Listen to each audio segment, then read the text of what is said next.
Yeah.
Good afternoon, everyone. We'll get started in about 2 minutes.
Okay, welcome everyone. My name is Bruce Fiddler. I'm SUMA Director for the Northern Region. A reminder to check page 41 of your handout book for to know where all the emergency exits are, and also that this session is being audio recorded and will be available on the SUMA website.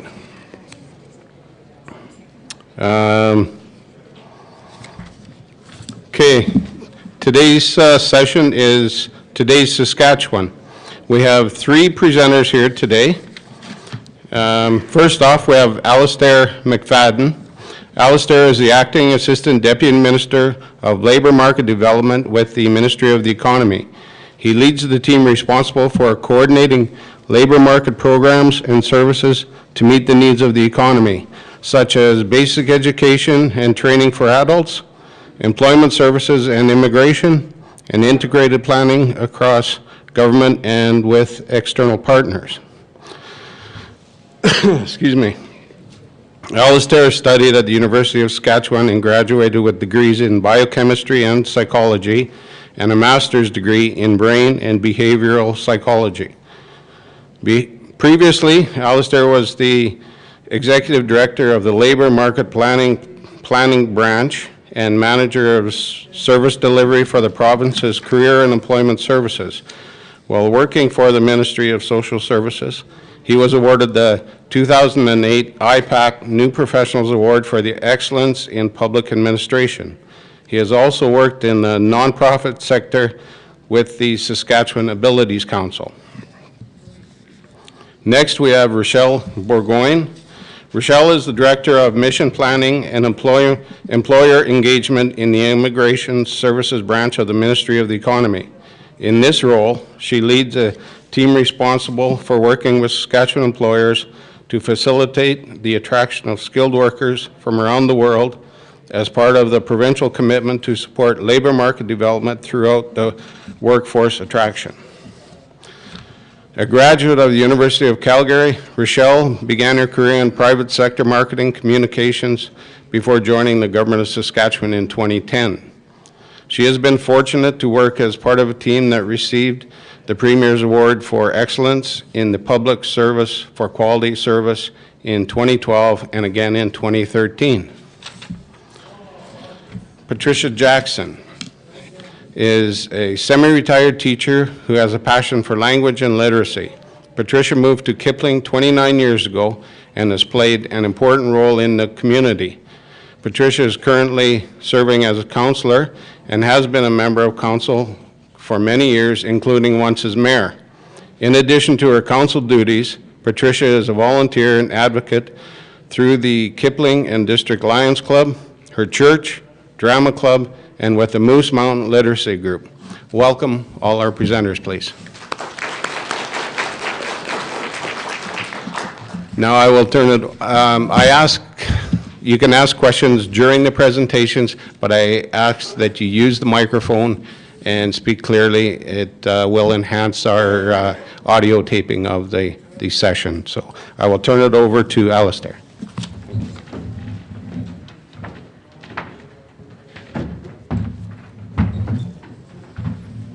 Hi everyone, my name is Alistair McFadden. I'm the Acting Assistant Deputy Minister of Labour Market Development in the Ministry of the Economy.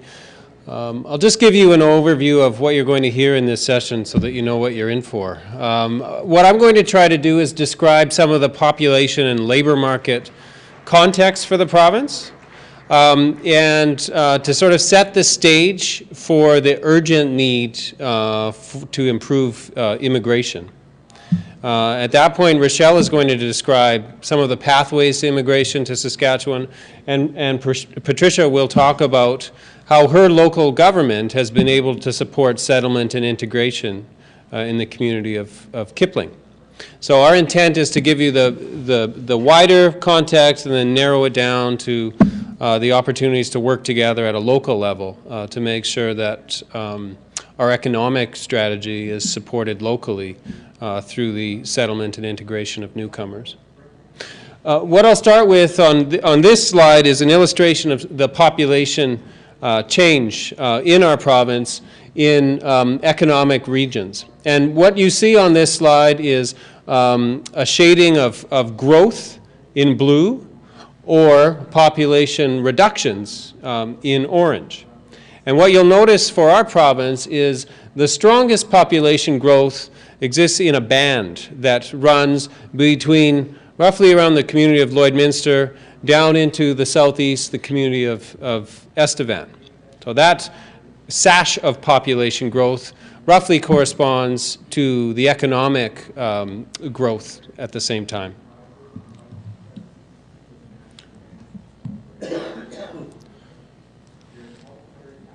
What we're also seeing in terms of population change is between 2002 and 2012, we've seen roughly 55,000 people migrate into the province.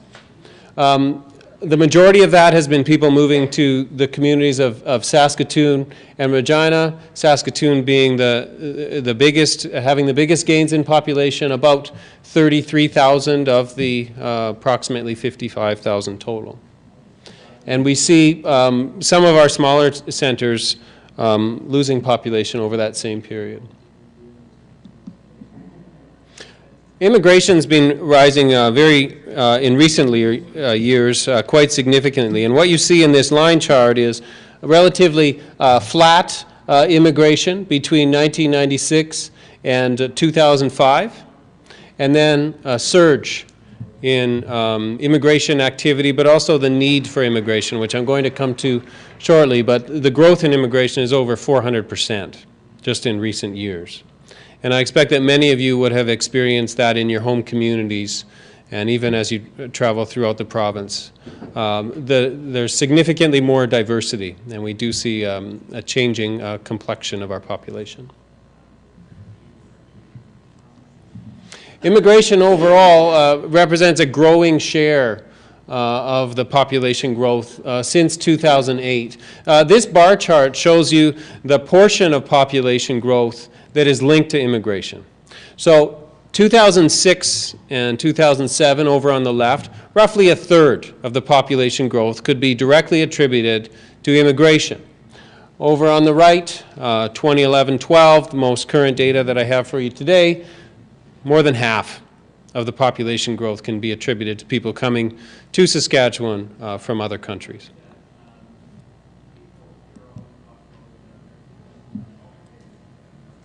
Overall, if we just look specifically at the last 5 years, almost half of the population change is linked with immigration. And that varies by economic region. Communities like Regina and Saskatoon at the bottom have seen significant growth related to immigration. Regions like Swift Current, Moose Jaw, 150% of their population growth. So the population change there is they're seeing people leave, but an overwhelming number of people are coming in through immigration and into communities like that. So if we look specifically at Swift Current Moose Jaw on this chart, the population change over the 5 years between 2007 and 2012 is about 1,200. Total immigration to that area has been about 1,800. And then you can see some of the other trends. So immigrants overall represent a rising share of the population in local communities. And what this bar chart illustrates is the province overall on the left. About 7.8% of our population are people who self-identify as being immigrants. Over time, people may define themselves differently and start to call themselves permanent residents or Canadians or citizens. Eventually, people won't always define themselves as being immigrants. What you see also is the share of the population in the communities of Saskatoon, Regina, Swift Current, North Battleford, and over on the right you see the community of Yorkton. These trends in immigration are linked with record job creation. In fact, it may be a bit of a chicken and egg. It could be the job creation, actually, that's leading to immigration. And so now I want to describe why immigration is so important to the economic momentum in Saskatchewan. Since 2007, we've added about 54,000 jobs in the province. And the vast majority of those 54,000 jobs, about 50,000 of them, have been full-time jobs. So the quality of employment in this province is strong. If you look to other places in Canada or in North America, you may see a trend towards contract employment, casual employment, and part-time jobs. But Saskatchewan's strength is linked with a high-quality, full-time employment. And for that reason, we've had a lot of success in attracting people from other provinces and attracting people from other countries. We have one of the strongest labor markets in the country. We have a record population, and we have more people working here than ever before. We have had the lowest unemployment rate in Canada for each of the last 12 months. And in terms of earnings, we're third highest in the country right now. And the growth in earnings is fourth highest in Canada. What you see on this bar chart is the unemployment rate. For Canada overall, 7.2%. For Saskatchewan, 3.9%. For the communities of Saskatoon and Regina, as cities, lowest in Canada at 4.2%. What that means, those low numbers in our province mean that we're at essentially what's called zero unemployment. Now, there are people who are between jobs, but when you look at the economy as a whole, you expect a healthy economy to include a turnover of people transitioning from one job to another and hopefully moving up in the workforce. Looking ahead, we expect a need for about 95,000 workers in Saskatchewan. About 2 out of 3 of those jobs are linked with attrition. So that's people who are leaving the workforce, most of them leaving permanently due to retirements. And so what you see on this bar chart in dark blue is the demand for workers that's associated with attrition, in dark blue, for different sectors, and in light blue, it's demand for workers that's linked with growth. So I'll just point you to a couple of key areas. Near the bottom half of this slide, it shows construction and agriculture there. 9 out of 10 of the jobs that are expected in construction and agriculture are linked with attrition. The age of that workforce is such that many people are retiring. And so there's a massive appetite, not just for skilled workers, for trades and for agriculture, but also experienced workers in trades and agriculture. And what that means for our training system and our efforts to attract workers is that we're not just trying to hire people with credentials anymore. We want people who have experience working in the workforce. So you will see companies not just hiring an engineer, they're hiring an engineer with 5 or 10 years experience. Because they're not just trying to fill a seat in the workplace, they're trying to replace someone who has significant experience. Overall, we see the greatest demand in high and medium skilled jobs. That means jobs that require at least some post-secondary or management experience. But overall, I can tell you that 9 out of 10 jobs that are forecasted require you to have at least a high school education. And so one of the things I'm going to show you is the urgent priority to make sure that Saskatchewan people are finishing high school.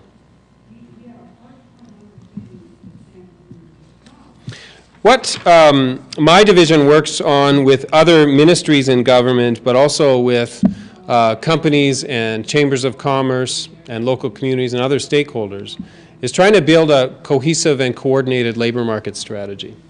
And what we've identified is 4 major pillars that we think Saskatchewan needs to focus on going forward. That's what's described on this slide. The first is developing the workforce so that they have the skills and experience and qualifications that match the needs of employers. Second is ensuring that the people who we are educating and who are growing up in Saskatchewan are retained in the province. It's one thing to invest in their skills, but it's another to see those skills go somewhere else. So retention is key to our labor market strategy. It's important to retain workers within workplaces, but it's also important, and a role of local governments, to support the retention of the population as a whole. Making sure that they're not just seeing themselves working in Saskatchewan, but they can see themselves living here and creating a good life here. The third pillar is attraction. If everyone who can work or is able to work in Saskatchewan was working, we would still need more people in this province to satisfy the overall demand. We simply don't have enough young people to replace the volume of people who are leaving the workforce due to retirement. So workforce attraction, whether from other provinces or from other countries, will be an important priority. Particularly when we're talking about the simultaneous need for both skills and experience. Because if you're looking for an engineer with 5 to 10 years experience, sometimes you're going to have to look outside of Canada in order to find those people. The fourth pillar is support. Governments have a role in removing barriers to education and training and employment.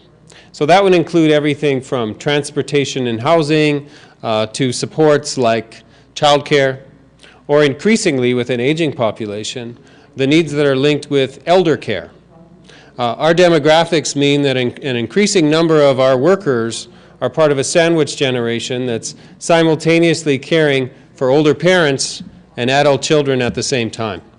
And that affects their opportunity to stay active in the workforce. So those are the 4 main pillars of what I describe as our labor market strategy. Now I'm just going to give you a few highlights of some of the details within that strategy. The first one refers to developing people with the right skills and abilities.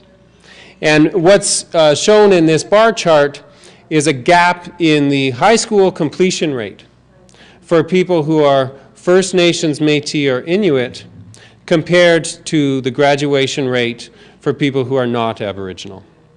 And in 2008-09, which is over on the left, the gap in graduation rates between those different populations is about 52%. For the year that we have the most recent data, 2012-13, that gap reduced somewhat to about 47%, but it's still significant.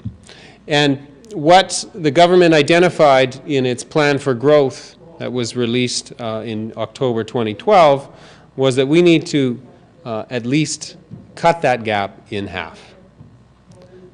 And if I can just turn your attention back to what I said earlier, 9 out of 10 jobs require at least a high school education. So to have this kind of a gap in high school completion rates is going to put people really behind if they want to be engaging in jobs. So high school completion is a key priority for the province. What's also identified in this chart, the 2 bullets at the top, is skills matching. We need to make sure that our education and training programs are relevant to the needs of the economy.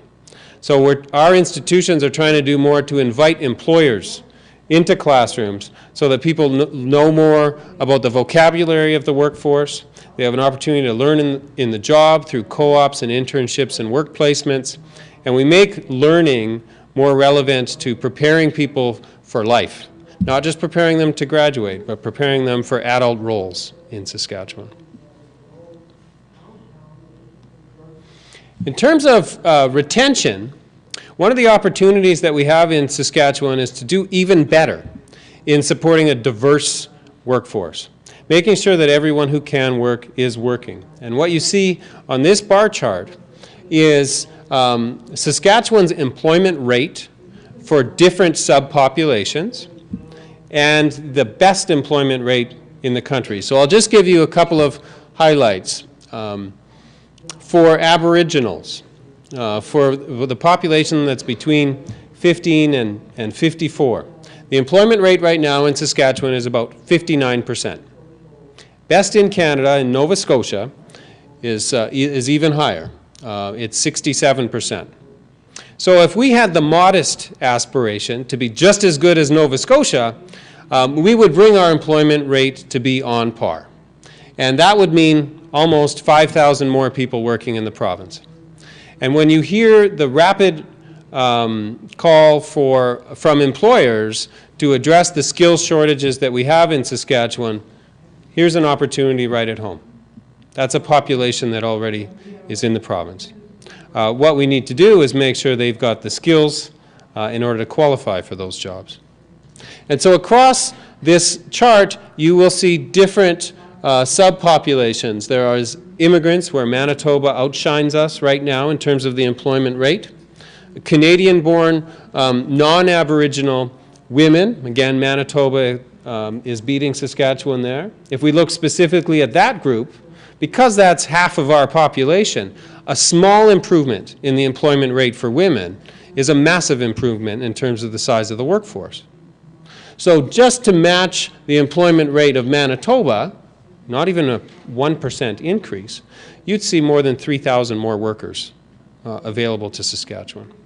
And when you consider the scale of demand that we have, where we need 95,000 workers between now and 2017, we need to pull out all stops to make sure those people have the opportunity to work. For youth, our employment rate is the best in the country. For older workers, we're very close to best, but Alberta's outshining us a little bit. Again, because of demographics, a small change in the employment rate for that population means a massive change, a massive improvement in the size of the workforce. If we tied Alberta for the employment of older workers, that would mean more than 10,000 workers in Saskatchewan. So part of our labor market strategy is making sure that everyone that already lives here has the skills and abilities and qualifications in order to access employment. In order to do that, we need to acknowledge and address some of the barriers that might keep them from working. And that could include things like access to housing, transportation, supports related to disability. With an aging population, we see people acquiring disabilities. That would be the most common disability experience for most households in Saskatchewan. Not that you're born with limitations, but that over time, you get a bad back, a bad knee, hip problems. With an aging population, we're going to continue to see the impact of disability in Saskatchewan workplaces and communities. So addressing those barriers is going to be important moving forward.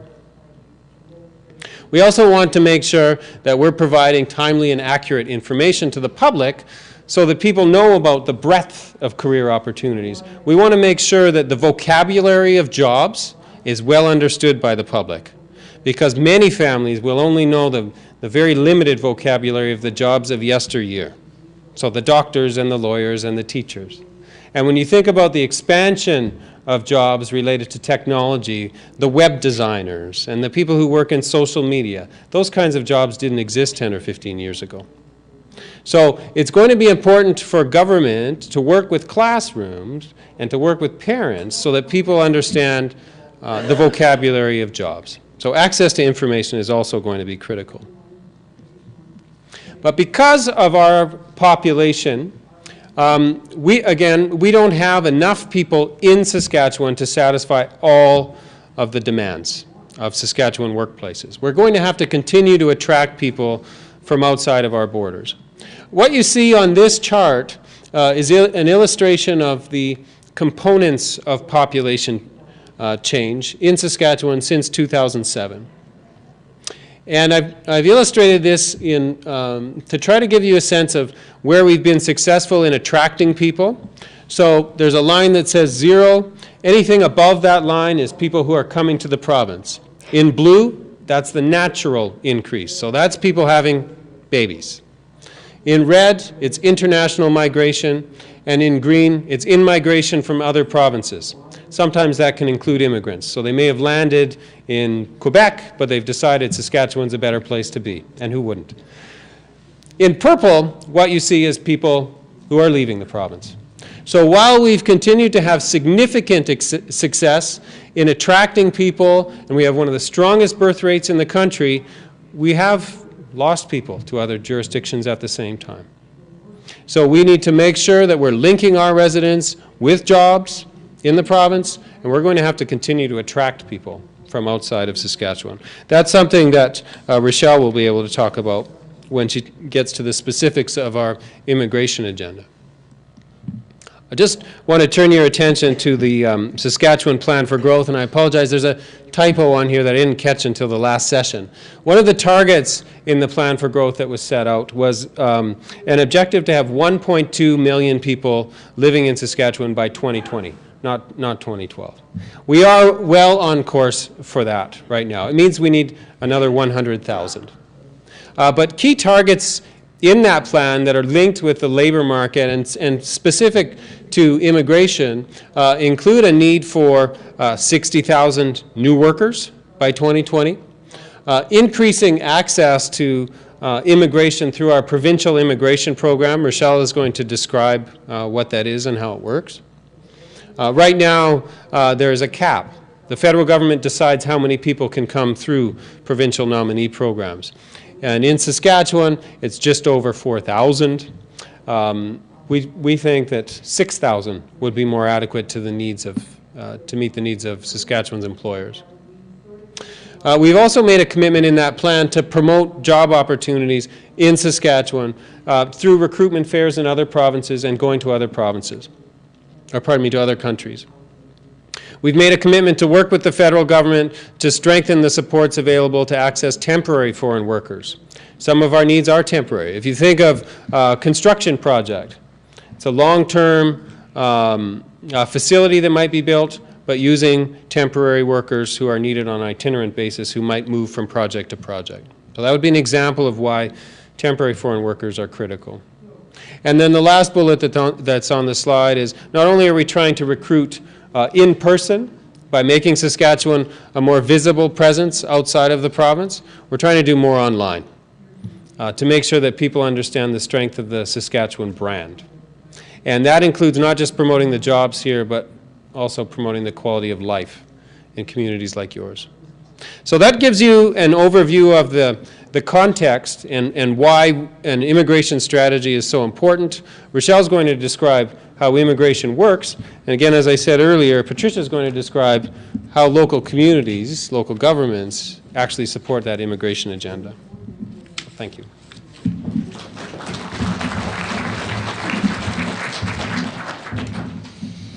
So I'm going to talk to you about the actual process for immigration, and I know just by looking in the crowd, I see several people here who are employers of foreign workers in their own communities, and at least one person who has become a permanent resident of Canada by applying through the Saskatchewan Immigrant Nominee Program.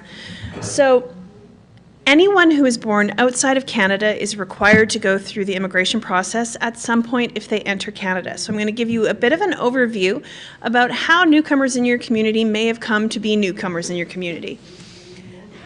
Essentially, one of two ways. You either are a temporary resident of Canada, or you are a permanent resident of Canada or a citizen. As a temporary resident of Canada, that's someone who has come here for the purposes of tourism, to visit family, to research opportunities for permanent residents, but they are simply here by virtue of the fact that they were awarded a temporary resident visa, commonly referred to as a visitor's visa or a visitor's permit. And so the first way that you can enter Canada is simply as a visitor. If you come from a country that does not require a pre-application, that means you can simply land at the airport and tell the customs officer that you're here as a visitor.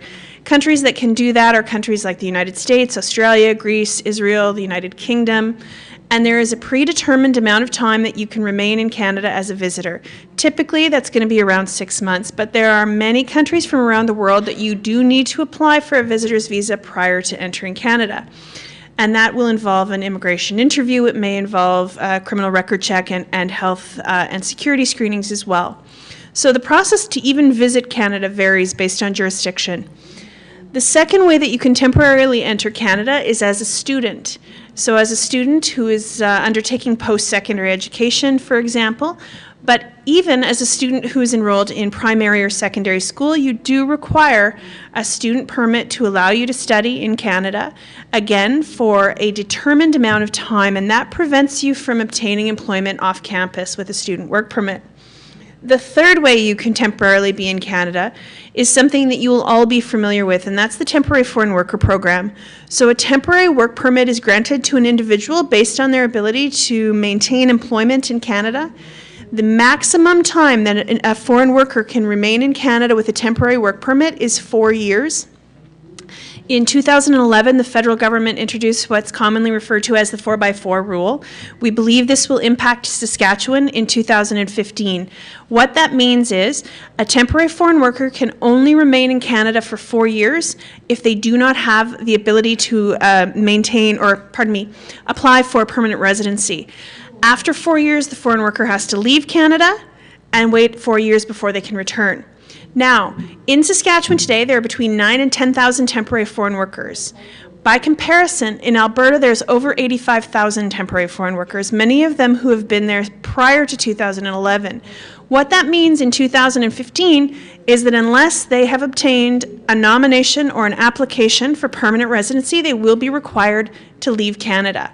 We believe that Saskatchewan employers will be successful in attracting some of those foreign workers who are currently in Alberta based on their ability to support their permanent residence through the Saskatchewan Immigrant Nominee Program. And so in order to stay permanently in Canada, you do need to apply and be granted permanent residency. There are several ways in which that can be done as well. And so immigration is never easy, it's never quick, and it's never straightforward. So I'm going to tell you a little bit about the federal programs for permanent residency, but I'm going to focus on the program that we as a province have the ability to influence, and that's the Saskatchewan Immigrant Nominee Program. It's a PNP, which is a provincial nominee program. But through the federal government, there are economic classes of permanent residents that include the Federal Skilled Worker Program. The Federal Skilled Worker Program was very popular for many years, but had significant backlogs in the processing time, and so the The Federal Skilled Worker Program has been reintroduced, and we expect it will undergo even more change in 2014. If you are a student and you are in Canada, or if you are a temporary worker, when you have graduated from your post-secondary education, you will receive something called an open postgraduate work permit that's intended to allow you to gain experience in your field. So if you've come to Canada to study a Bachelor of Business Administration and you obtain a CA designation as part of your experience, you would then be eligible to work for up to a year, possibly 2, and apply through the Canadian Experience class for permanent residency. We've seen some activity in Saskatchewan with CEC applicants, but not as much as we expect in the coming years. Also, the federal government administers a permanent residency option for live-in caregivers and then for investors and entrepreneurs. The second way that you can obtain permanent residence is through a family sponsorship. That category was closed but recently opened, I think in January 1st of this year, through the federal government. That allows you to, that's where you'll see applications for spousal reunification, for example. If a Canadian is married to someone who was born outside of Canada, they would have to apply for permanent residence through this program. This is also the program that you will see have some impact in your communities in the coming years. It allows individuals to support their parents and grandparents for what is called the Parents and Grandparents Super Visa. That means parents and grandparents can come to Canada, in particular Saskatchewan, for a maximum period of 10 years. It does not allow them to work. They would have to demonstrate that they have sufficient funds to sustain while in Canada, and you do require to be able to demonstrate that you have private medical insurance for the duration of your stay. Finally, the protected persons class, and that is the humanitarian and refugee category. That is the sole jurisdiction of Citizenship and Immigration Canada, and the criteria are dependent on the policies of CIC at the time. Now, if you do apply and are granted permanent residence in Canada, you have the ability, of course, to apply for citizenship after you have met the criteria for citizenship. And Canadian citizenship allows you, permanent residence, I should add, allows you all the rights and mobilities of a Canadian with a few minor exceptions. One of them is the ability to vote in a federal election. So specifically talking to you about the provincial nominee program that exists in Saskatchewan, and that is the Saskatchewan Immigrant Nominee Program. It's administered by the Ministry of the Economy Immigration Services Division. It exists by virtue of the fact that the province was able to negotiate an agreement with the federal government that allows us to tailor a permanent residency program for Saskatchewan based on the economic impact of foreign workers in Saskatchewan. And so to be eligible through the program, you have to demonstrate your benefit to the community and to the economy, and that is typically done by benefit of a prearranged offer of employment. What happens is you apply to the province advocates on your behalf through a form of a nomination for permanent residency. The province says this individual has met the criteria of the SINP, and the individual receives 2 pieces of paper. They receive a work permit support letter that makes them exempt from the requirement for a labor market opinion, and they receive a nomination for permanent residency. But the real beauty of the program is it allows an individual to come and work and live in Saskatchewan while they're waiting for their permanent residency to be processed. So for example, if you are an electrician who is a Filipino national, you can apply for a temporary work permit. If you are in the Philippines, you're looking at approximately a 3-month application process. If you're currently in Canada, you're looking at 17 days. But your permanent residence application is currently processing in about 47 months. So there isn't any employer in Saskatchewan who says, I'm comfortable to wait 47 months for this individual who I need right now. So the SINP allows the individuals to come as temporary foreign workers in Canada while they wait for their permanent residency application to be processed. Now, there are 3 ways in which you can qualify to be eligible for the SINP. The first is through the International Skilled Worker category.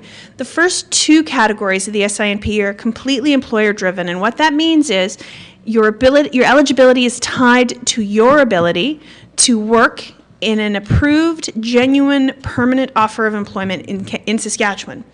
So the International Skilled Worker category has several criteria you're required to demonstrate that you meet the sufficient, they're rated on a points rating grid, but probably the key that for the purpose of this conversation is that those positions have to be in something called the National Occupation Classification.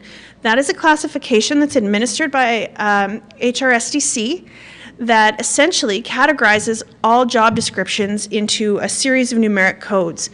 In A, B, and O, you're going to be looking at professions, trades, administrative positions, and really, you know, any job that would be in those categories would be eligible for nomination under the SINP. The second criteria is new as of January 1st of this year, and that will require applicants to demonstrate in the form of a language test that they meet the Canadian language benchmark 4 or greater. And finally, that your application is accompanied by a genuine offer of permanent full-time employment that is screened by the Saskatchewan Immigrant Nominee Program for things like labor standards compliance, occupational health and safety compliance, the ability of the employer to support a permanent resident in Canada with a permanent job. And then the second category that is employer-driven is the Saskatchewan Experience category. And so of the 9 or 10,000 temporary foreign workers that are in Saskatchewan, there will be some of those who want to remain in Saskatchewan permanently. They may be eligible to apply through the existing work permit category if they meet the criteria again in the National Occupation Classifications A, B, and O. Health professionals will apply through this category. Now, health professionals are required to work for a minimum of 6 months in Saskatchewan with the necessary licensure and approval from their regulatory body, and then they have the ability to apply for permanent residence. We have 2 small pilot projects that allow employers in the hospitality sector and the long-haul truck driver sector to support a maximum of 400 individuals each year for permanent residency through the SINP. And finally, students who have an open postgraduate work permit have the ability to apply as well. And so last year we had the ability to nominate 4,000 families for permanent residency in Canada through the SINP. What that translates into is about 12,500 individuals. When we're talking about that application number, that is household numbers. So this year, in 2014, the federal government has allowed us to nominate 4,750 applications, which we estimate will translate somewhere into around 15,000 people into Saskatchewan with permanent residency by virtue of the SINP. The final category allows a maximum of 250 applicants in the entrepreneur and farm investor category. I will tell you this category is currently under review. It's not accepting applications, but it is expected to open with new criteria shortly. And really, the intent of the SINP is not simply to invite individuals into Canada to work for a specific period of time into Saskatchewan, but to retain them in our communities. And so the criteria are selected to encourage candidates with the highest likelihood of successful settlement. And what I can tell you is that in 2010, which is the most recent data that we have available, Saskatchewan had the 4th highest retention rate of newcomers in Canada, at about 87%. So what that means, 87% of newcomers who came to Saskatchewan remained in Saskatchewan. We are 4th only behind Toronto, Vancouver, and Montreal. What we do know is that immigrants who apply for permanent residency through the Saskatchewan Immigrant Nominee Program have better successful settlement outcomes than the Federal Skilled Worker Program. The annual employment earnings increase over time, and in 2011, we know that 95% of provincial nominees were working at or above the employment level that was anticipated when they arrived in Saskatchewan. Our data has shown us that these are the factors that are most influential on retention, and this is really where you see a big involvement from the communities. And so we know that the extent of economic establishment is key, and what that means is your ability to earn at the level that you anticipated prior to coming to Canada. Second, your knowledge of the official language. Third, your education and experience. Fourth, the opportunity that is available. And finally, your community. And so we know that community plays an incredible role in the successful retention of newcomers to Saskatchewan. And what ways in which we engage local communities and local governments in settlement and retention of newcomers in Saskatchewan are primarily through our gateway services. There are 11 regional newcomer gateways established across the province, with the exception of the north.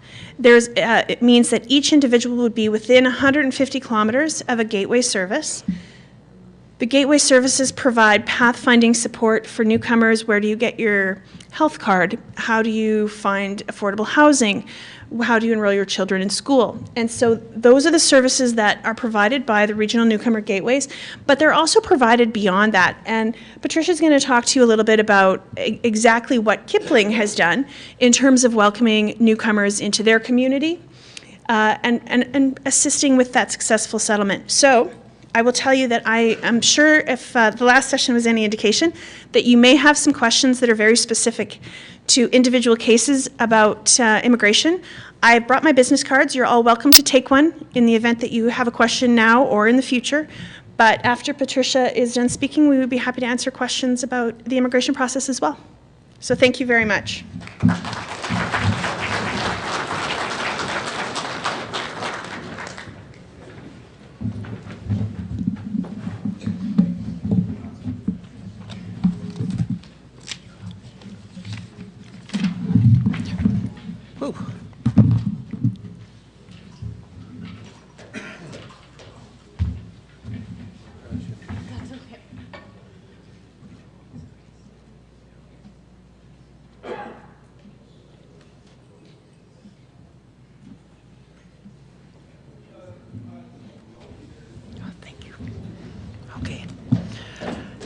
Now, we've heard lots of information on why we need immigrants and how they get to come here, but something we started to notice in Kipling, and we're not the only ones, was that some of the people who were coming for a couple of years, and then off they'd go to Regina or Saskatoon.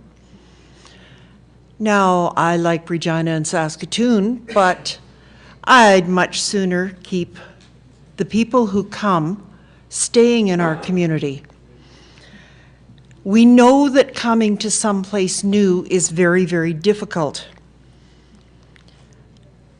Kipling was mainly, 5 to 10 years ago, Hungarian, German, or from the British Isles. It was mainly agriculture. The grain, the beef, the dairy.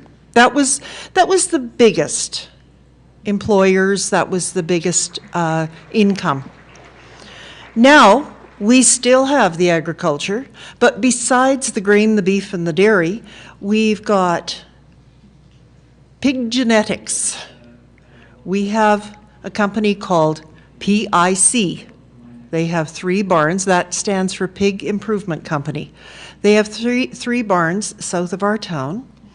And the little piggies that come from there don't go to our tables. They go to become the daddies and mummies of the piggies that go to our tables. But it's a labor-intensive market. We've also got oil. And whether we like it or not, many of our young people are going to work in the oil patch. The homegrown kids go and work in the oil patch because the money is good. So it means that companies like PIC and a big manufacturing company that is not that very far away from us, Seed Hawk, they are really short of workers.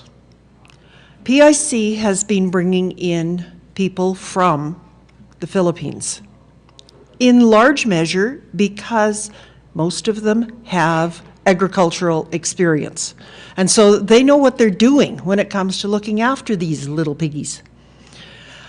Seed Hawk has been hiring many people from the local area, but in addition from Europe, which again is not hard to understand when you consider that now they have a very strong Swedish connection. Currently, we have a whole list of programs, some of which I will be looking at a little further. I'm not going to read to you. I think if you have made it to be councillors and mayors and CAOs and whatnot, you can read as well as I can. One program that I'm going to mention, first of all, before I get into a specific, we decided that there are 2 main areas that if we focus on them, we can help people feel they belong. One of them is literacy. So the first bunch of slides will deal with literacy programs. And the second is culture, so that people feel they can fit in. Now, last year, I had a couple living next door to us. Mark came from Ireland, so his grasp of English was as fine as mine, even though it had a bit of an accent. But he was here working for Sask Power. So he was gone all day long. His significant other came from Poland. She complained about how poor her language skills were, though I had no trouble understanding her. She didn't have a work visa. They were working on getting to that point. So I made a suggestion that she attend one of these English conversation classes. When she came home after the first one, she was walking probably 3 feet off the ground, and so happy because there were 2 young ladies from the Ukraine there. They got comfortable. They could make mistakes, laugh at each other's mistakes, just basically enjoy it.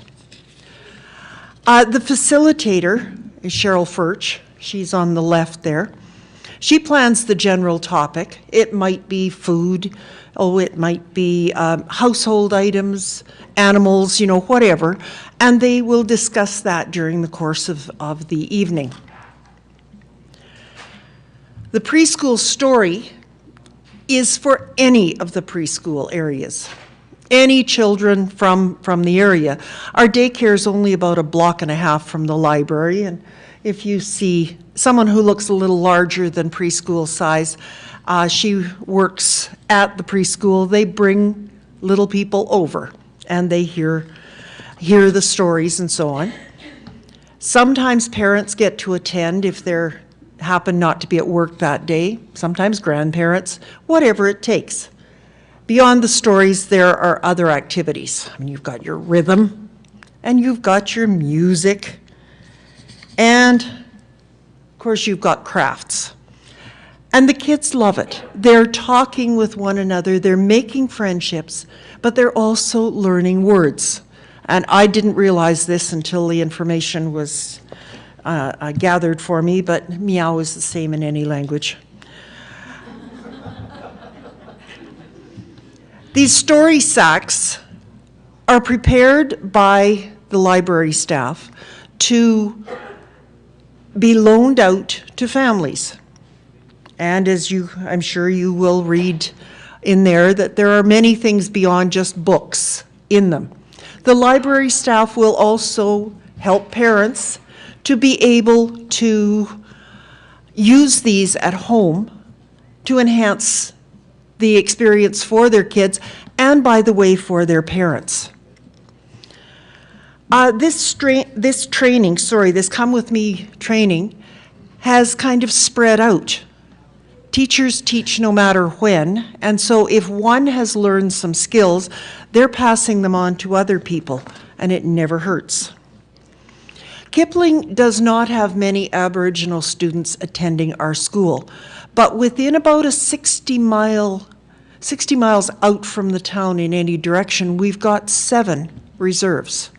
And so it is quite normal for people to see Aboriginal people coming to the hospital, shopping in the stores, you know, all of these kinds of things. And so this, having Simon Moccasin at the school and then in the library, helps the local people to learn a bit more about a culture that they're not familiar with, but it also helps the newcomers to realize that, hey, not everybody has white skin, not everybody does things exactly the same way, and this is okay.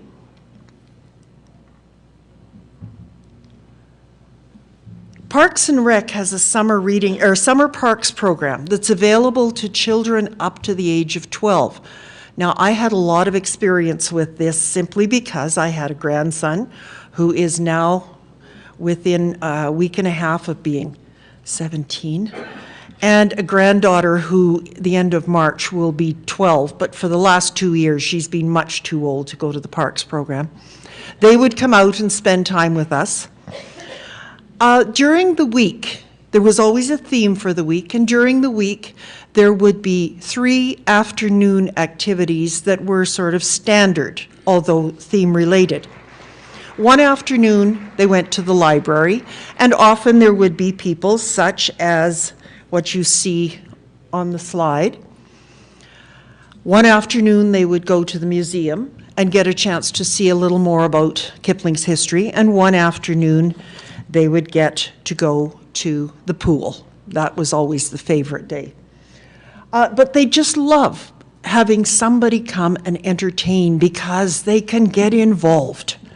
Kids like to be involved.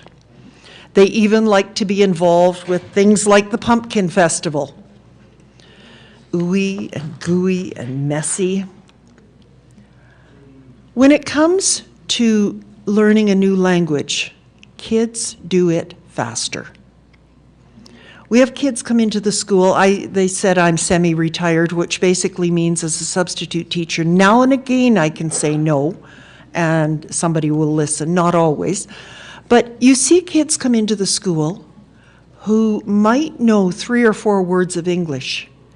You watch them out on the playground with other kids, and before a week has passed, their vocabulary has just tripled and tripled again. Sometimes the kids end up teaching their parents. Parents are a little more concerned about making mistakes, so they won't try to say words that they might not know. Where if their kids tell them how to say it, they will often try, particularly in private. Babies, and I don't care how small they are, they love being read to, they love the sound of the voice, even if they don't have a clue what any of the words mean. And by having books constantly available for kids, they become literate adults. Now, our elder son is the advanced year of 40, but he read to us. He had a particular ABC book that was his favorite book. Long before he knew what any word was, he knew, if I turn this page, this picture means I say this. And boy, he'd correct you if you were reading it to him and you said something wrong.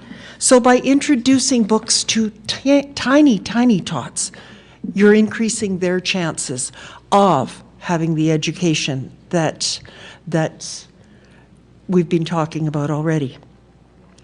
Now, I've had the privilege of reading at several of these books before bedtime event.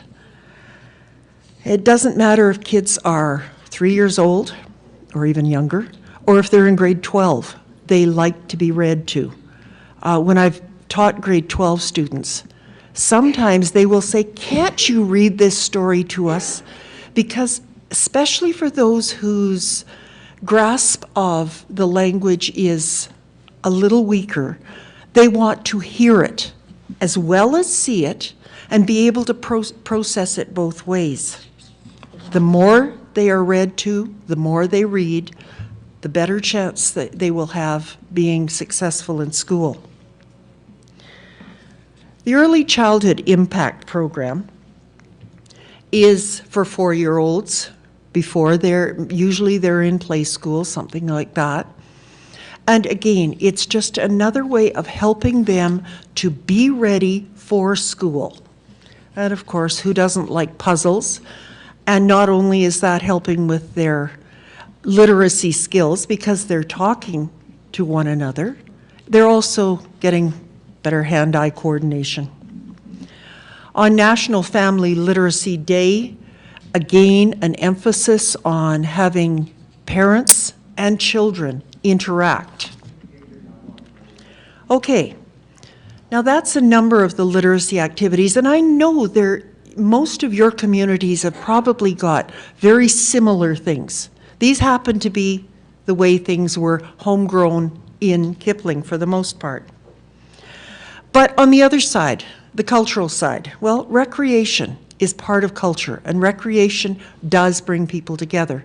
This particular pool party day, it wasn't the warmest, and as you can see, a lot of people had their jackets on and not too many were in the pool. But they sure had a lot of fun. Beyond the pool, many of our Filipino newcomers have shown an interest in basketball. So our recreation director began a very well-attended free throw Fridays at which teens and adults all participated. They'd go into the school gym and play 21 or whatever, have a pickup game. Soccer is not nearly as popular in Canada as it is in many other countries of the world. But again, to address the fact that we have many, many people from other countries living in the community, they had what was called an OLE, O-L-E, Country Food and Football, F-U-T-B-O-L, tournament. It lasted for several weeks. They had several teams. Each of these teams, in name only, came from a particular country, although the participants on the team could be from any background at all. Just wanting to get out and play was the only criteria. After the game, whatever two countries had been playing that day would have food sort of based from that country. Sometimes it was made by the people who actually came from that country and did know how to make some authentic things. And just another one of the pool and barbecue. Food. It brings people together all the time. I remember one of the schools that I taught at, if you wanted to get a group of parents to show up, all you had to do was make sure there was food there, and they would be there in swarms. A potluck gives people a chance to show off something of their own. So by having a potluck with people bringing foods from their own countries, they got to share. Jane, the lady on the right, she's also been very, very helpful to the newcomers, helping them wade through intricacies of finding a home. And right now, I will tell you, in Kipling, finding a home it's tense. Mind you, having said that, last week we got to hear the thump, thump, thump of a pile driver putting piles down for a 50-plus apartment complex. The spin-off from that is some of the bigger homes are going to be emptying as these people move to downsize into the apartment complex. Some of the people who've been wanting to upgrade their homes will be moving into the bigger ones, and so on, so that there should be more beginner homes. I hate that term. But some of the other things, finding out where the stores are, finding out where the school is, maybe going in and introducing a family to the principal so they find out what grades their kids are going to be in. I subbed for a teacher, grade 6, week and a half ago, and we had 2 families come around the school that day. One of the families had 3 kids. One kid was going into the grade 6 room, one into grade 2, I believe, and the other one they weren't sure of placement. The principal was going to have to see where this fit, what her qualifications at that point fit her into. Okay, how do we know if a program is working? What's the litmus test? Well, one of the things that I was told about last week is that a group of the Filipinos who were going to the Free Throw Fridays have turned around and they have organized their own basketball evenings, not just for the Filipinos, but it's to be open to everybody in the community. They have taken the initiative to start something themselves. That's a good sign. They are also indicating that they're willing to work, volunteer and work on projects for recreation, for culture, for any of the things that are needed. Let us know what you need and we'll be there. On a personal note, we happen to have one Filipino family living on one side of us and another one across the back lane. And what we have seen, these 2 families aren't renting. They have bought their homes. The one next door, every time he had a day off this past summer, he was out there digging up his front yard because it was a pretty bad mess. It had been a rental house for several years, and the ants had taken over. So he's learning how to deal with that. He built a fence. We helped him get it upright. He's brought dirt in. He's got it all leveled. He's got grass seeded. Neighbor across the back was over in our yard last summer looking at our fruit trees. Where can I get this? What kind of fruit trees grow in Saskatchewan? Where can I get those trees? What do I have to do with them? Now, any of you who are gardeners know that planting a tree is a long-term commitment. You're not going to have a full-grown tree in the next couple of years. And to me, that's a sign that they are very, very interested in staying in the community. And I thank you very much.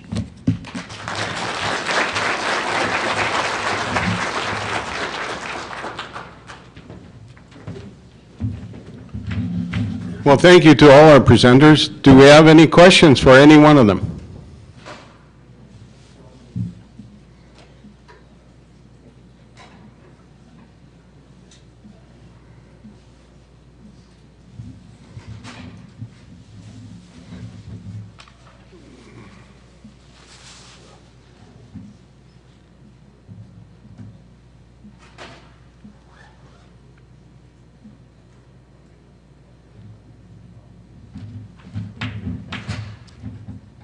My name is Rebecca Otitoju. I'm from White City.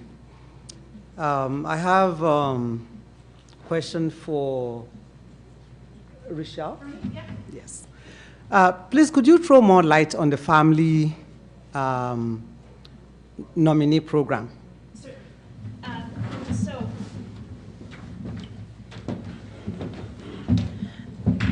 From 2007 until May 1st of 2012, the Saskatchewan Immigrant Nominee Program did have a subcategory that allowed foreign workers who had settled permanently in Saskatchewan to support their extended family based on their ability to either obtain a job in Saskatchewan or to have settlement funds in place. After May 1st, we didn't, simply Citizenship and Immigration Canada no longer allowed us to continue. And so the intent of our program is designed to fill specific labor force shortages. CIC instructed us to continue to focus on the economic immigration and reopen their family category at the beginning of this year. Now, in terms of the specific criteria for the federal family reunification category, I'm by no means an expert, so I would hate to give any information that is in fact untrue. But that is the category that individuals who are looking to support family members for permanent residency in Canada would look to. But at the same time, we encourage individuals in Saskatchewan who are looking to support their family in obtaining permanent residence in Canada to look for available opportunities based on the skills and expertise of those family members. So if you had a family member, for example, that was living outside of Canada who was interested in settling in Saskatchewan, we certainly acknowledge that the presence of family in the community where you are going increases the likelihood that you will remain there. And so family connections are recognized through the SINP by points. And so I mentioned quickly before, you do need to obtain a certain number of points in the criteria to be eligible for application. Having family connections in Saskatchewan is awarded by points that encourages individuals who are able to work in Saskatchewan to apply. Okay, so if I'm getting you right, it means that I cannot sponsor my niece or my nephew unless he or she fits into a job category. For the SINP, yes. Okay.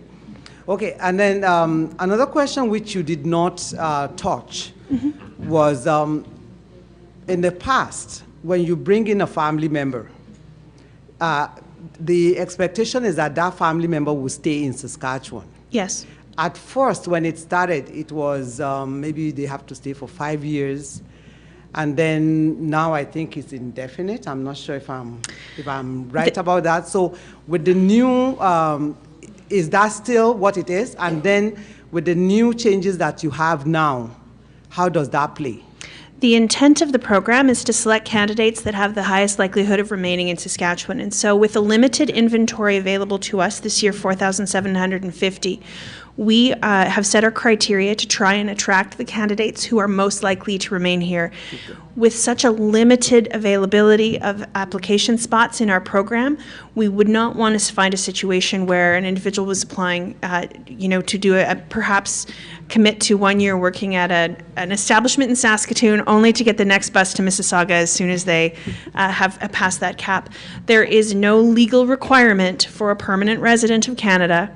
So as a permanent resident of Canada, an individual has the same rights of mobility of any Canadian. However, Citizenship and Immigration Canada has started to examine citizenship applications for individuals who applied under permanent residency programs and have been found to not comply with the terms and conditions of those programs. So typically, it is expected that an individual who is applying through the SINP would apply for a temporary work permit prior to applying for permanent residence, would arrive in Saskatchewan and be working and waiting for your permanent residency. So, and again, depending on the country of origin, that permanent residency process can take up to 3 years in some cases. So that would then put the candidate in a position that they would be in compliance with the terms and conditions. But like I said, there is no legal requirement for anyone to remain. It comes down to what was your intent when you applied to the program. So it's a bit of a, it's very specific, and I'd be happy to talk to you about it if you have specific examples that you'd like to review. Okay.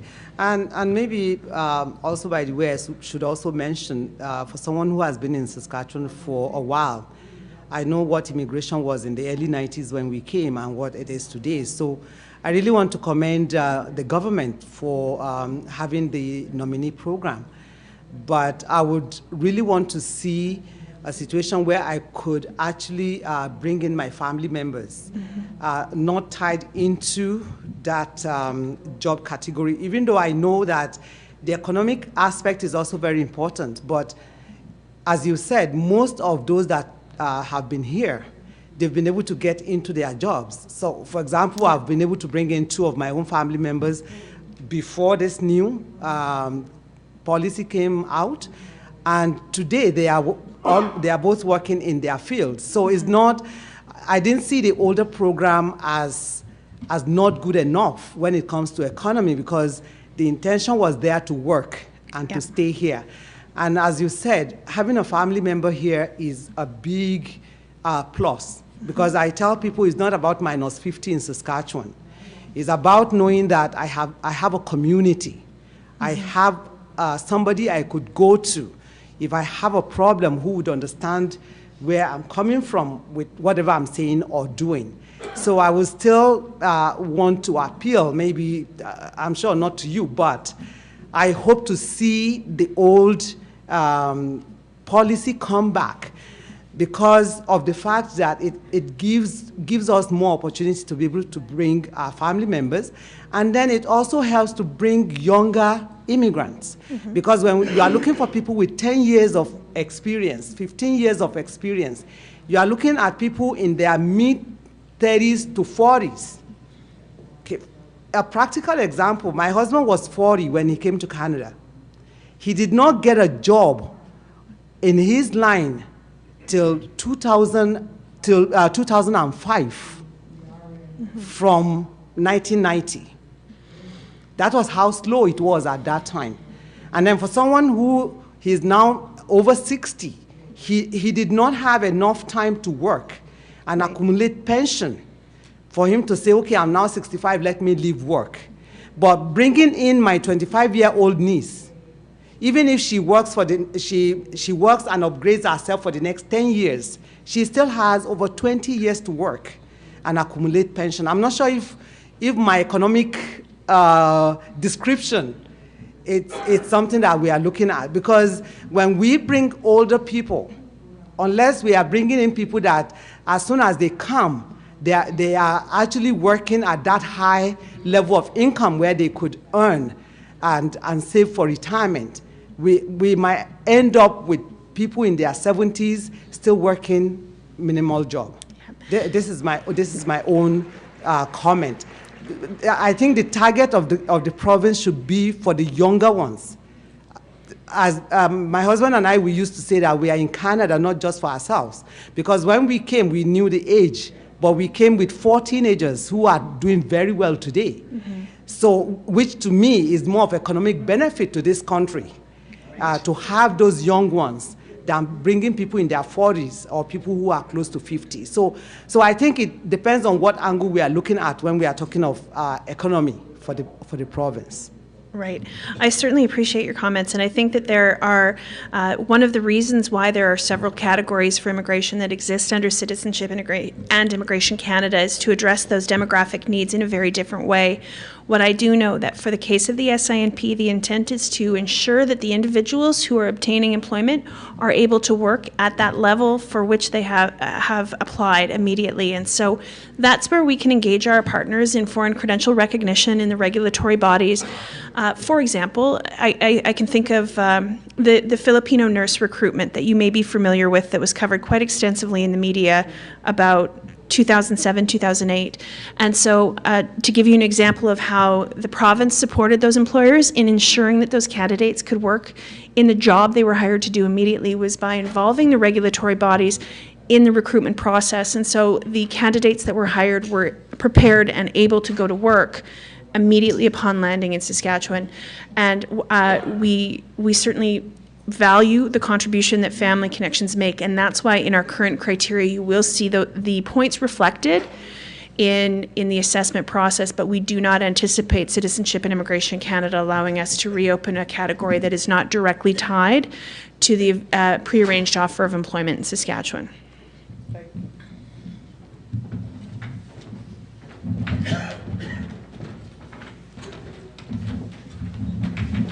Any further questions? Just a comment, I apologize because I think everybody's a little anxious to get going, but Mike Kaminsky from the village of Invermay. I certainly want to thank the 3 of you for the presentation to bring everything together. And I guess it goes without saying is that Canada is made up of immigrations that brought people here. All of our ancestors came from some country and went through immigration and so on. But I think when we look at Saskatchewan and the changing demographics, we have to see the whole province. And at the beginning, when you outline the map to show where the greatest increase in population occurred, I think two things are of interest there. One is that it kind of followed that pattern of where there was either oil or potash, and then the service industries along that line. Now, ironically, the weather pattern also follows that too. So maybe temperature has something else to do with it. I've had the pleasure of being able to be involved with the Saskatchewan Seniors Mechanism, and we did a number of presentations in Prince Albert, Swift Current, Regina, and Yorkton with respect to the changing demographics in the province. But I think when we hear the presentations here, we've got to take a step out of the cities of the province where the population is growing, and Kipling is sort of like maybe a halfway point, but I do suggest, and we as elected municipal officials, is that there is more to Saskatchewan than just those two areas. And in rural Saskatchewan, we've had a decrease in population. We still have the increase in diversity because we do have some immigration coming in, Filipino families, Chinese families, and so on. But the sad part is that the service industry to help these people is just about zero. And like Pat here, it's the individuals in the community that turn around and help them become viable, functional within those communities. And I think when we look at Saskatchewan, there's the two issues. And one is we have to have a plan with the market, the labor force, and so on, that also takes into consideration the other extremities of the province where we don't have the boom. We don't have the jobs. We have the other problems. We need to focus, and the SUMA Convention is one of those occasions where we have to raise these arguments and these points.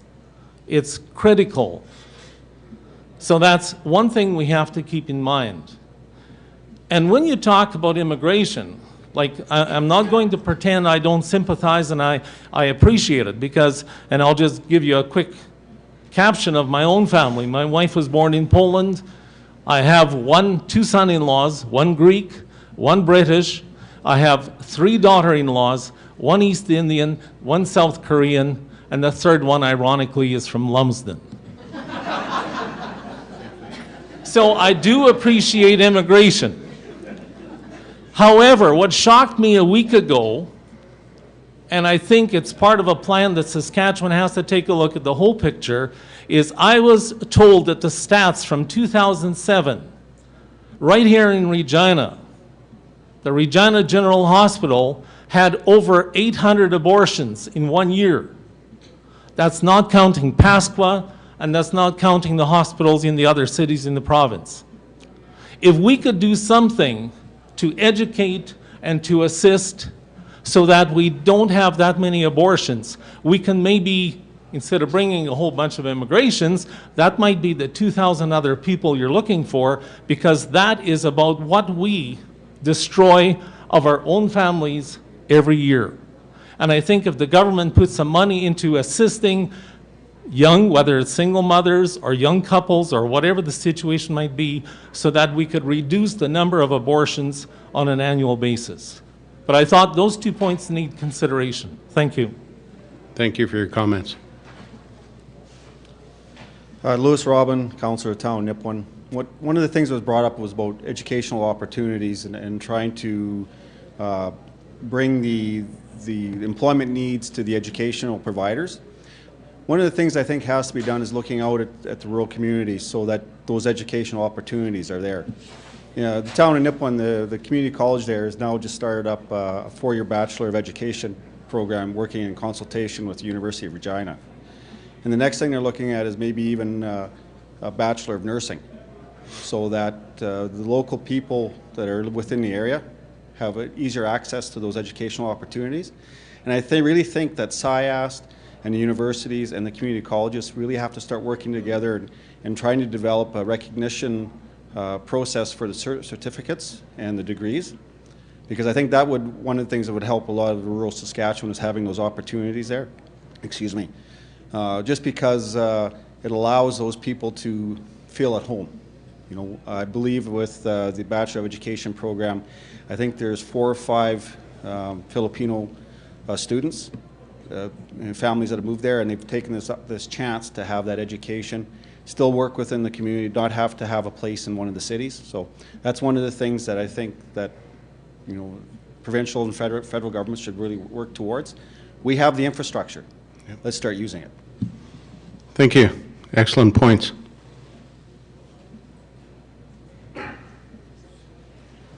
Thanks. John Ensman from Kindersley. I'd like to get back to a point made a little bit earlier. This is specifically for Alistair, and perhaps it's not quite in your area. There's a lot of communities outside the Regina-Saskatoon corridor, and one of the challenges we're facing in Kindersley is where's the accurate data? We had a flawed census back in 2011, and according to that census, our population is X. According to the health cards and some of the other numbers that we pulled together, we've got a 25% discrepancy where we're delivering services greater than what census says and what that formula is. Now we're running into problems with other jurisdictions, including health, finance, stuff like that, with credit organizations where, because there's no data and the data is in a pointed time that is 3 years ago now, they're not giving out credit so developers can build homes. So I guess the question for you, and I'm sorry it's you because it should be someone from the Bureau of Stats, what are you guys doing to get accurate data that's relevant and timely? Because if we continue operating on the last census, we're going to be planning for something that's going to go past us. And we're going to miss this opportunity. And there's a huge discrepancy that needs to be addressed, I believe. So. I can just give you some general comments because you're right. It's something I've got maybe some influence over, but very limited control. But I would agree that having good information is going to be really important. It's going to be hard for us to walk forward if we're looking backwards all the time using stale data. For the provincial government's part, I think one modest improvement is that those ministries that need to plan based on population, so ministries like highways, education, health, my own ministry, we've agreed that we should at least be working together to use the same evidence in planning the future. And so there has been an effort to work through the Ministry of Finance on a common approach to forecasting population change.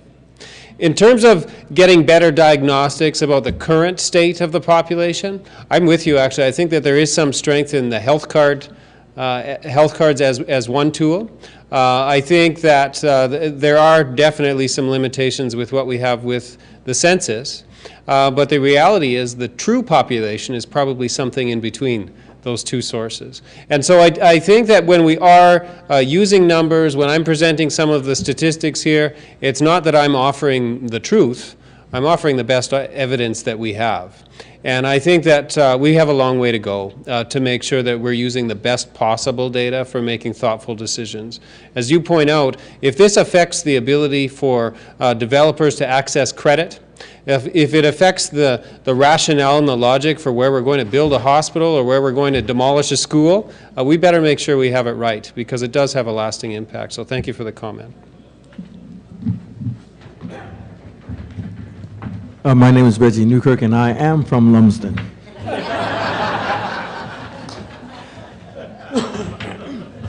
Just a couple of things. One, and I know you had a reason for doing it, but I'm concerned whenever we talk about education, we focus only on skills to the exclusion of culture, okay?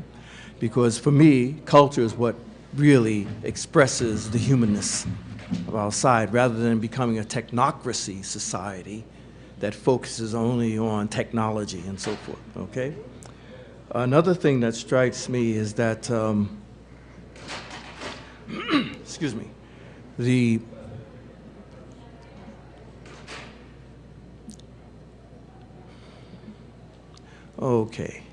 I'm not a newcomer. I'm an old damn immigrant. And I came to Canada and immigrated in Canada in 1968. And at that time, I got in on a student visa, but got landed immigrant status through a very circuitous route that involved discrimination, okay? What I'm hearing is that's not happening now, and if that's the case, then I'm very happy about that, because those kinds of changes need to be made. It seems to me that when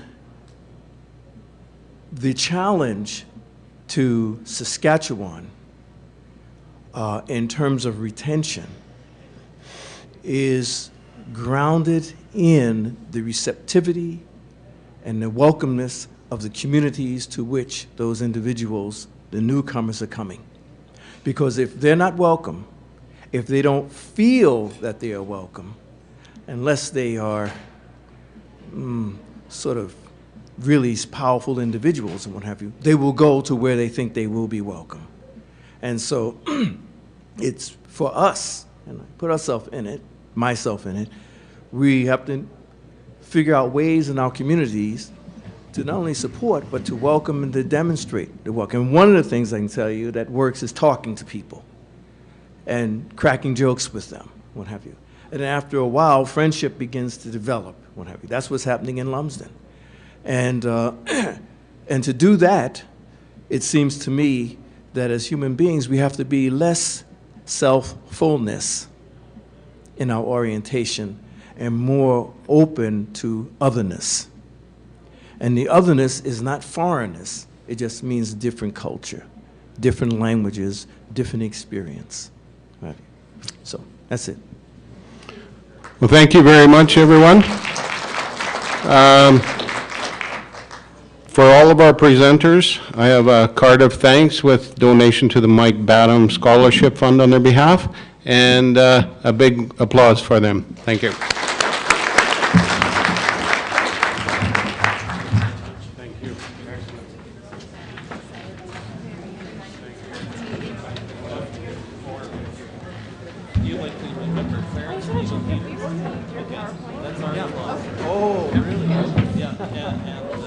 Hi.